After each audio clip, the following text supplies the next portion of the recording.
Shalom, and welcome to V'ahavta Yisrael, a Hebrew phrase which means you shall love Israel. We hope you'll stay with us for the next 30 minutes as our teacher, Dr. Baruch, shares his expository teaching from the Bible. Dr. Baruch is the senior lecturer at the Zera Avraham Institute based in Israel. Although all courses are taught in Hebrew at the Institute, Dr. Baruch is pleased to share this weekly address in English. To find out more about our work in Israel, please visit us on the web at LoveIsrael.org. That's one word, LoveIsrael.org. Now, here's Baruch with today's lesson.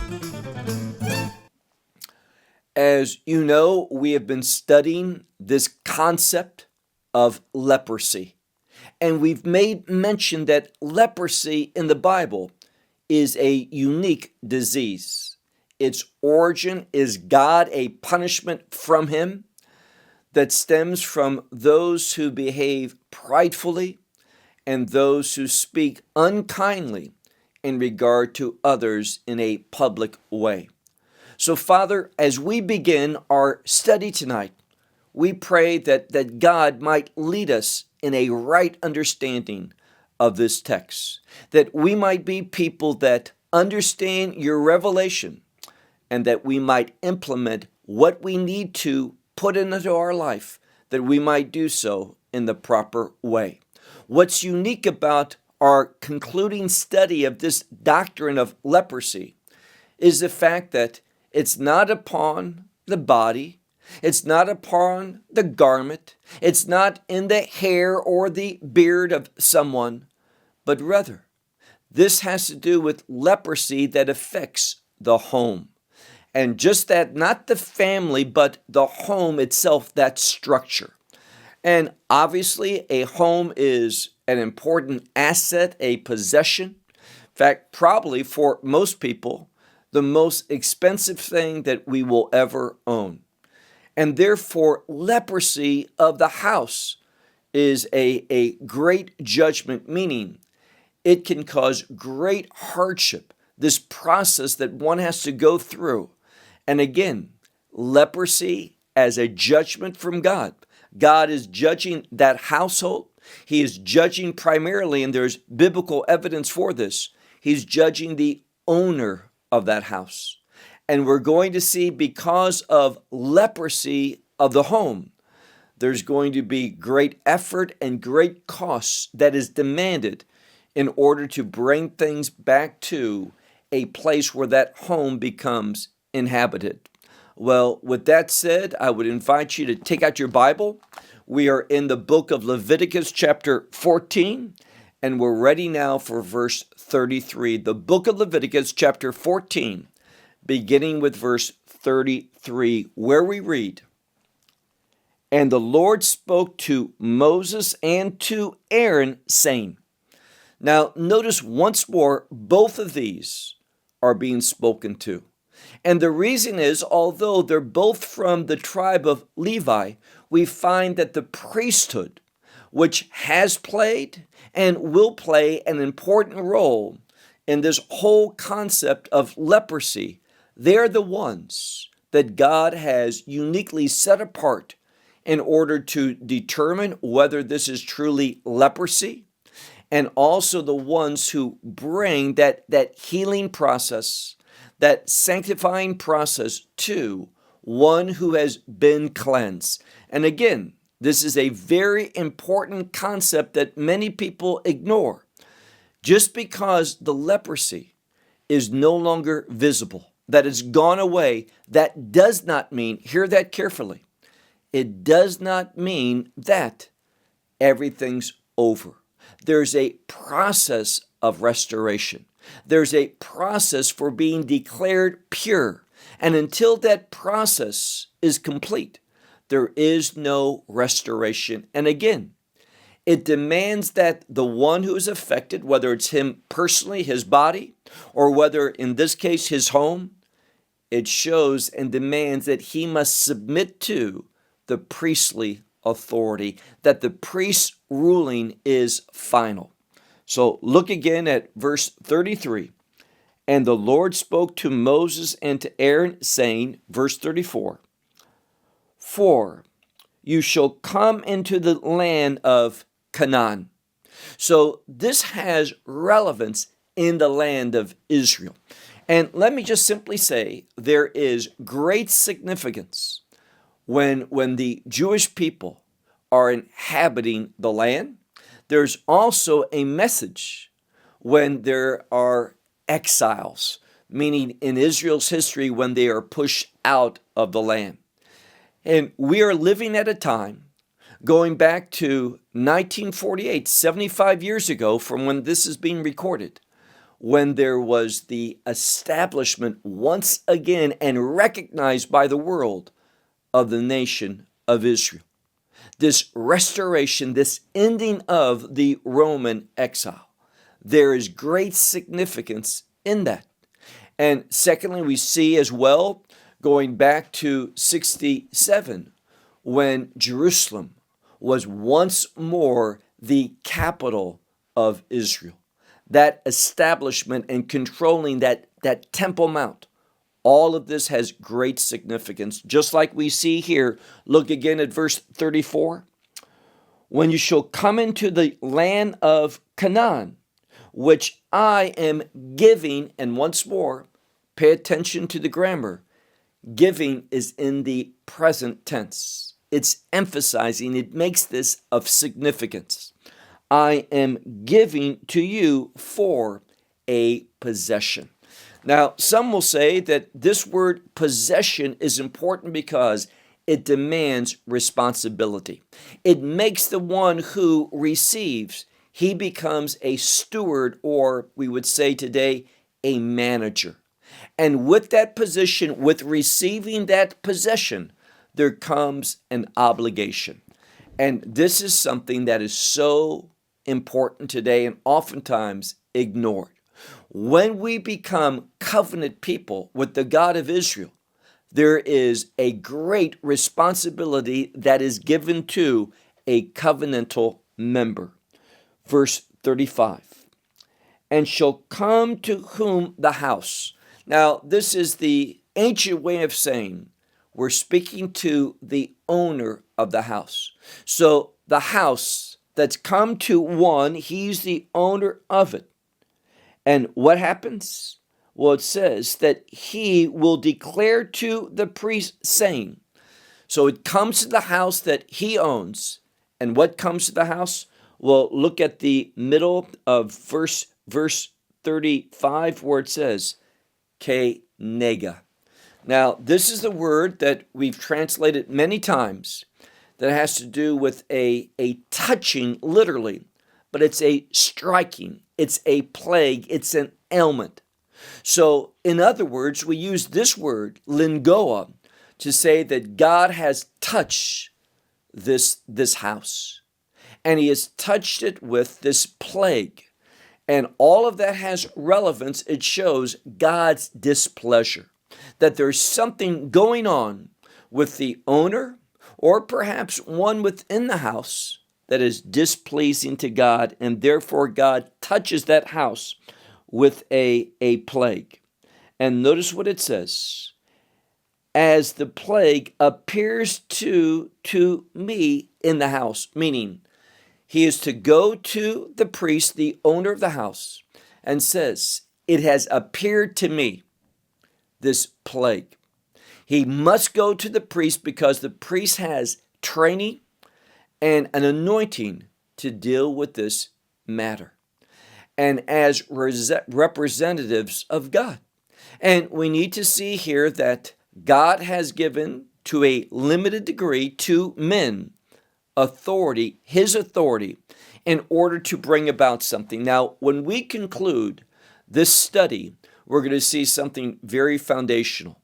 And that is these two concepts of purity and impurity, that which is clean and that which is unclean. And the priests are the ones who had been set apart to make that designation, whether it's pure or impure. And the people, that means you and me, are called to submit to their ruling, their instruction. So look again at our text. He says to the priests, it has appeared to me this striking, this touching, this ailment of the house. Verse 36. And the priest will command, and the next word means, in modern Hebrew, it's the word lefanot, which means to clear away. And in this context, it means everything, once there's that striking, that touching of the house with a potential leprosy, the first thing that's done is that the house must be cleaned out. Everything in it must be removed prior to the priest coming and making his determination whether it's leprosy or not. Look again, verse 36.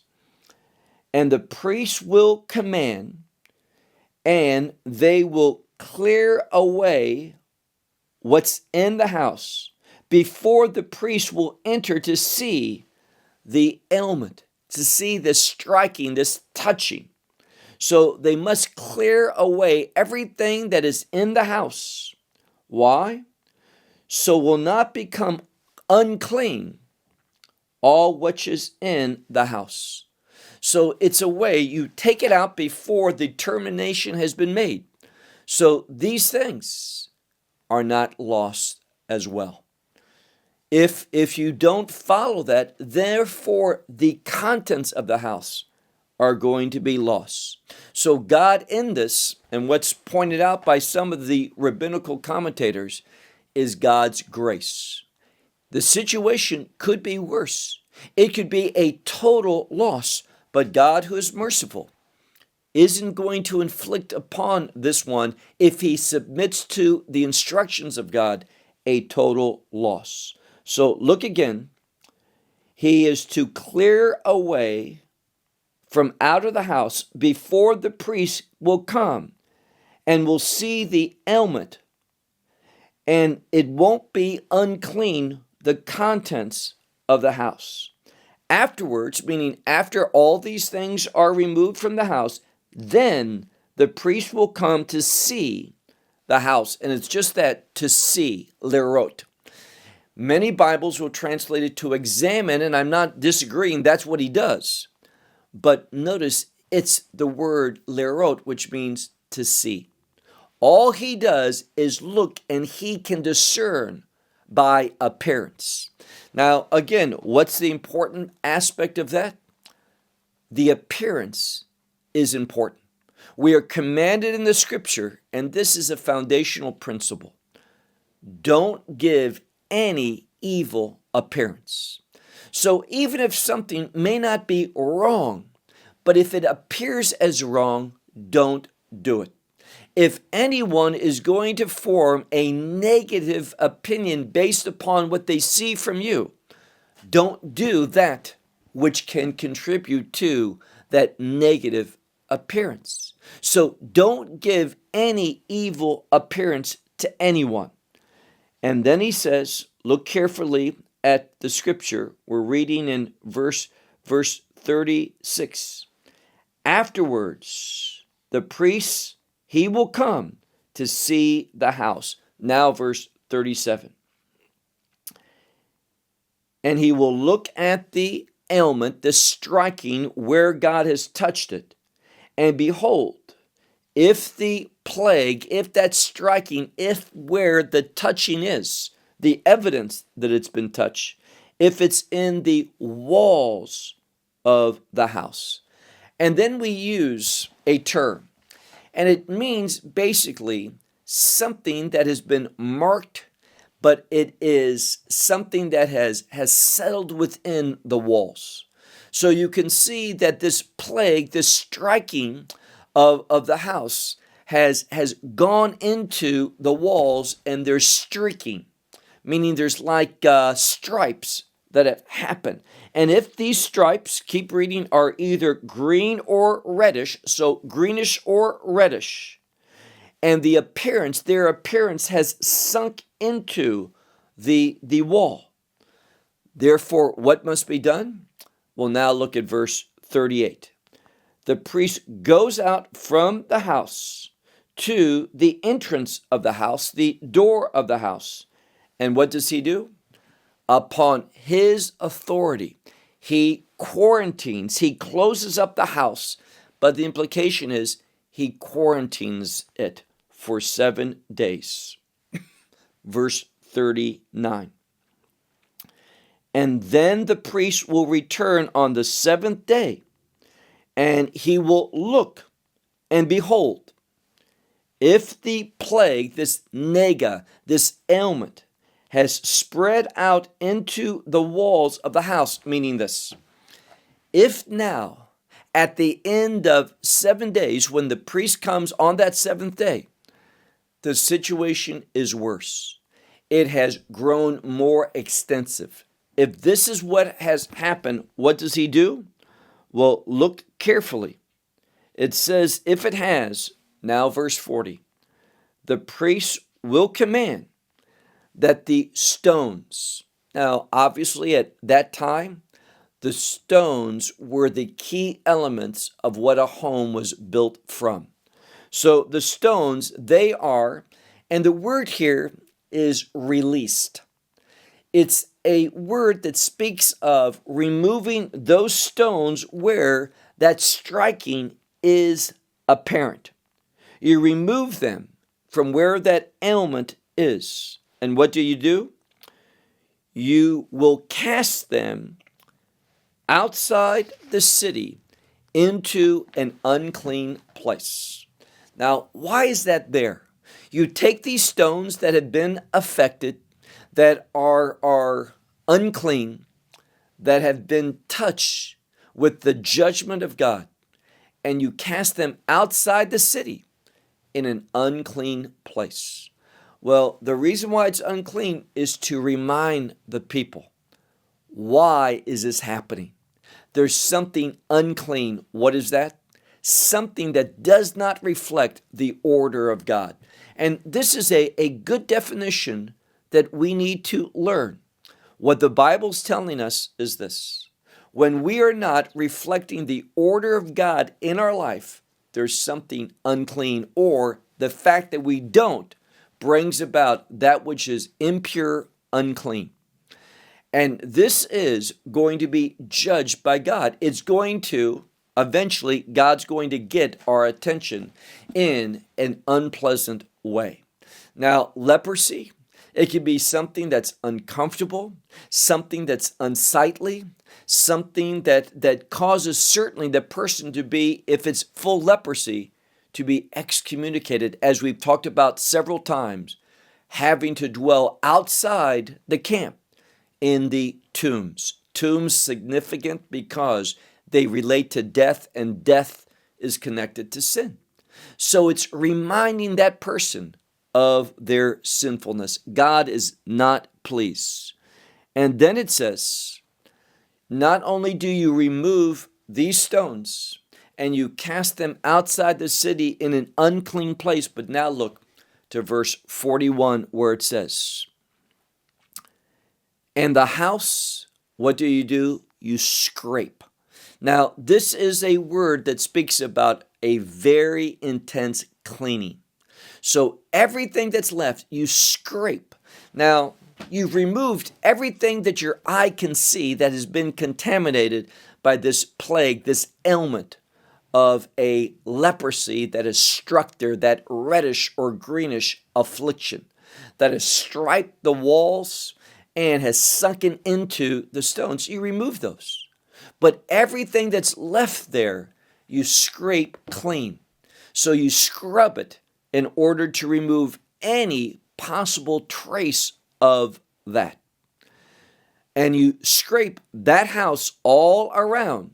And then it says you pour out, meaning you get rid of all. And the word here is the word, and I want to be very clear, it's the word afar. And this usually is dust, but in this case, it's probably speaking about the material that is used to hold the stones in place. We might call mortar. So we're dealing with that type of, maybe a form of ancient cement, something similar to that holds the stones together in place. So we get rid of that. That's part of the scraping. Anything that's related to the stones including the dust as you scrape it away. You take that dust and you pour it outside the city. You get rid of it. And then it says you do something else.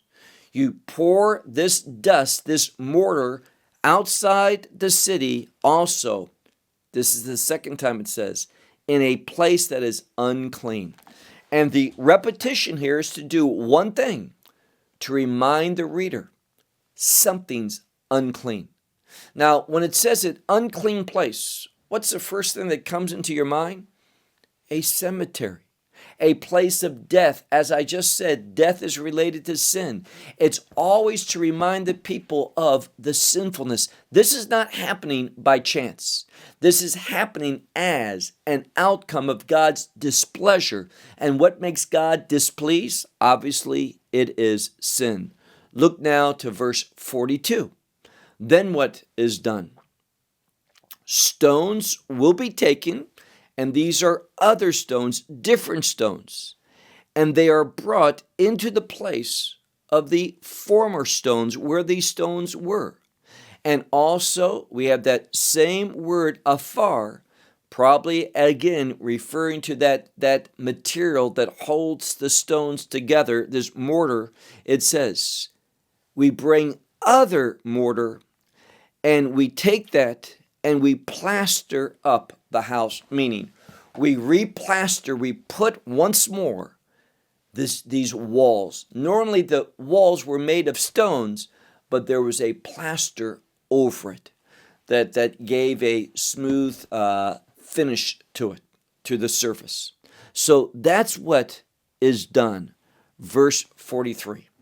Now, verse 43 also involves timing. You do this, and then you wait to see if something happens. Look at verse 43. And if the plague, that ailment, that striking where God had touched, if those things return, verse 43, if returns this ailment and it spreads out within the house, it says, to the other stones that were removed, meaning and placed back in, if it does that, it says after the house has been scraped and after it's been plastered. So you've repaired everything, you removed it. Here's the key, in a natural way. If it comes back, what's its message? There's something spiritual going on. The source of that, from a visual standpoint, has been removed. Those stones that have been affected, they have been removed. The mortar that has held them together has also been taken out. And the house in its entirety has been scrubbed clean and replastered with new plaster. All of the past has been done away with. Everything, behold, is new.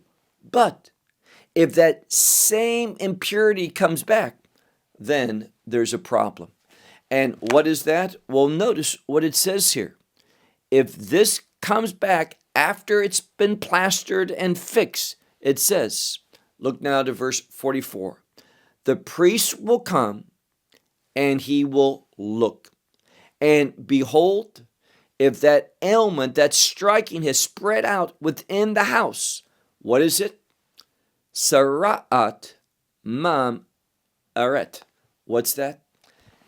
It is leprosy, and some Bibles say a living leprosy, a hot leprosy. Probably the best way to translate this is with the word malignant. It is a malignant leprosy. What does that mean? It spreads out. It's not something that can go away, to be treated through the remedies of men. What we see here is the logical, the human solution. We get rid of the bad. We replace it with that which is good. We redo it properly. Everything's new. Get rid of the old, bring in the new. But if supernaturally this plague comes back, then we know it is a malignant leprosy. That's what it's saying. And this is the condition of that house. And notice how verse 44 ends. Tamehu, it is impure, or it is unclean. The same word tameh has to do with that which is defiled. However you want to translate it, all of those English words, impure, unclean, defiled, all of that are proper renderings for this Hebrew word tameh. And then what is done? Well, now we're going to see a greater punishment being placed upon the owner of that house. Look now to verse 45. What does he do? The word here is ve natats. Natats means to pull down. And we're talking about those things that are left within the house. Notice what it says. And he will pull down the house. What does he mean? The stones, the woods, and all the mortar of the house. So everything that the house is made from. Now, he can keep the lot, the ground, but everything else has got to be removed. What does this personify? A new house, meaning becoming a new creation. Indeed, everything that was once there has to be replaced. It's basically rebuilding in its entirety this house. You tear it down in order for it to be rebuilt. And then it says, all of these materials, the stones, the wood, and the mortar, he will bring it out from the city. And all of that goes, and here's the third time, into a defiled place, unclean place, an impure place. Verse 46. The one who comes to the house, meaning in this process, the ones who come into the house, and obviously we know something. You have to do the work. People are coming in. So the one who comes in, it's in the singular, meaning anyone who comes into the house, all the days of its quarantining. What is this one? He is unclean until evening. Verse 47. Also, the one who lays down in the house, if one should take a nap, sleep in that house, he will wash his garments. Also, the one who eats in the house, he will wash his garments. So anyone who is connected to that house, whether he enters it, whether he sleeps there or lives there, some will say this all has to do with simply living in that house, residing in there for whatever time and for whatever purpose, but usually eating, sleeping, and entering has to do with living. And so anyone who does that, they're unclean till the evening, and they must wash their garments. Look now to verse 48. And it says, and the priest, he will certainly come and look, and behold, and this is the other scenario, if it has not spread out this ailment, this nega, within the house, after it has been plastered, the house has been plastered, then what does the priest do? It says, second part of verse 48, and the priest will purify the house, for the nega, this ailment, this affliction, has been healed.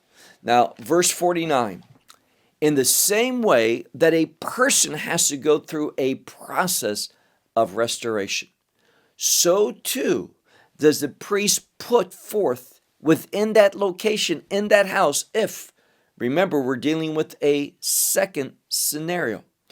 In the first one, it's spread out. Now we're dealing with the possibility that after it's been plastered and cleaned up and such, that it didn't spread out. There was no sign of that malignancy, of the leprosy coming back. And in this case, he must now purify the house. And how does he do that? Well, look now, if you would, to verse 49. It says here, and he will take, that is the priest, he will take, and he's going to take things in order to purify the house. And what does he take? He will take 2 birds, cedar wood, and also scarlet and hyssop. Now, these things were the main ingredients that was used in a purification process in the tabernacle and after that in the temple. So we're talking about cleansing, but here's the key, a spiritual cleansing. From the eye, everything looks fine. From a physical standpoint, everything is good, but we have to be concerned with the spiritual as well. All of this gives us a principle that we need to be aware with. So once more, he will take the 2 birds and the cedar wood and the scarlet and the hyssop for the purification of the house. And what would he do? Look now to verse 50. And he will slaughter the 1 bird. He will do so. Where? At the place that there is a earthen vessel upon the waters, and it's Maim Chaim, living water, meaning water that's not stagnant. We're talking about a river or a lake that is filled with springs or some spring itself. So he does that, slaughtering one of the birds in a earthen vessel by living or over living waters. And what does he do? Verse 51. And he will take the cedar wood and the hyssop and the scarlet and also the second bird, that other bird that is alive.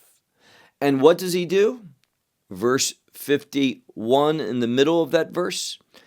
And he will dip them, all these things, into the blood of the bird that was slaughtered. And also afterwards in the living water. That is that water that is running. That's not stagnant. And he will do what? He will sprinkle the house 7 times. Now, again, understand, he takes these elements. We're talking about the hyssop, the scarlet, the cedar wood, and that other living bird. He takes all of that, dips it into the blood, and then he dips it into the water, the living water. And what happens? Then he takes that and he sprinkles from it how many times? It says here 7 times. Why? He does that into the house for its purification. And notice the connection of 7. 7 has to do with the purposes of God. We are purified in order that we can fulfill the purposes of God. 7 is a holy number. I've said this frequently. And holiness always relates to the purposes of God. Look now to verse 52. And he will purify the house with the blood of the bird and the living waters. And what else will he do? And the bird that's alive, and the cedar wood, and the hyssop, and the scarlet. So all of these elements are used for the purification of the house. And what else does he do? Look now to verse 53. It says here, and he will send forth the living bird outside the city to, we might say, an open field, Panei Hasadeh, into the face of the field, meaning into the open field. And all of this is for the purpose of Vechiper al habayit ve'taher, for the purpose of making atonement concerning this house and purifying it. Notice the word atonement. Now, that word atonement, I've said many times, the word redemption is superior. There's greater benefits from redemption than atonement. Atonement is simply a temporary covering. It is a temporary solution. But atonement teaches us that we should look for something in the future. And that is redemption. And who brings that better redemption? The Redeemer himself, Messiah. Verse verse 54. He says, "This is the law of every plague, every ailment of leprosy," and also that other term that we use, natek. Natek, it's something that shows and some Bibles will say a scale. It shows something that disconnects. So there is a disconnection of that leprosy, whether it's a scale, a piece that falls off, or something that's just spreading into another location. There's a disconnection, a separating into another place. So this is the law of leprosy for every plague of leprosy and natek. Verse 55. For the leprosy that's in a garment or a house. Now, we've already learned what it is for a person, but now this is the law for whether it's a garment or in a house. Whether it's a set, remember there's 3 types of leprosy or potential leprosy: the set, the sapachat, and also the vaheret. So these 3 possible forms of leprosy. We look, if it becomes that, this is the law for leprosy, dealing with all of these various forms. And now look to something I made mention of at the beginning of our study. This is all for the purpose of teaching. And what does it teach? Well, remember, this authority, this proclamation, this determination is done by the priests. And this is another example of priestly authority that God has chosen and has put in this role for the purpose of setting things in order. And that's why last verse 57, where it says, to instruct. And this is word, it's from the same word where we get the term Torah from. This is in its root form. To instruct. On the day that something is impure, he instructs what should be done if it's impure. Or in the day of the purity, meaning this, if it wasn't, still the priest rules. He gives the instruction. He gives the teaching. For this is the law. Now we have the word Torah, the law of leprosy. So with this, we conclude our long study of both chapters 13 and 14 of leprosy. And next week, we're going to go into an equally difficult chapter, chapter 15, when we deal with discharges from the body from a male or from a female, and how God sees that, why he sees it in this way. What revelation is there for us? What can we learn practically concerning these events that happen? What does God want us to take away?